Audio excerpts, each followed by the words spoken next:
Multiplier तंत्रज्ञान आपण शेतामध्ये दिल्यावर काय अनुभव आला आपल्याला? सर आम्हाला असा अनुभव आला का मी 1 महिन्यापूर्वी हे ऊसाला म्हणजे रेग्युलर पाणी देत होतो.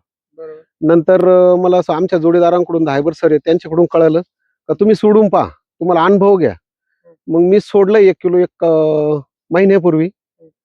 त्याच्यानंतर मध्ये एक पाणी दिलं. बर. त्याच्यानंतर परत 1 किलो सोडलं. एका महिन्यात मी 2 बाऱ्या सोडले.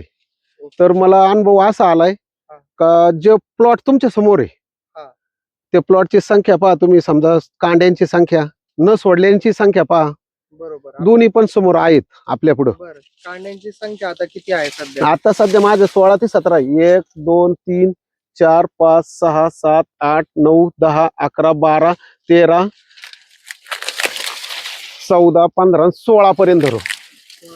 16 पर्यंत कांडी आहेत माझी. बरोबर. मग आता याच्यात कांडीत काय बदल दिसला तुम्हाला? हो. बाकीचे जिथे सोडलं नाही त्याच्यात काय बदल? बाकीच्या याच्यात सोडलं त्याच्यात कांडीची म्हणजे साईज कमी आहे आणि सोडलेल्या याच्यात साईज भरपूर वाढलेली. याच्यात साईज वाढली तुमची. हो हो हो हो बरोबर. बरोबर. आता बाकीच्या पानामध्ये काय बदल वाटला? पानामध्ये पण भरपूर बदल आहे. इकडले एकदम काळुंकेवर पानं आहेत आणि न सोडलेले पण पानं समोर तुमच्या समोर आहेत. बरोबर. दुसरं एक तुम्ही सांगितलं होतं की याच्यात काही डेफिशियन्सी दिसत होती, जसं की पिवळे टिपके दिसत होते. हो हो हो हो तर ते पण कमी झाले. हो हो हो. त्याला काही वेगळं औषध घेतलं होतं? नाही नाही नाही, मल्टीप्लायर मल्टीप्लायरचं दुसरं काही नाही घेतलेलं.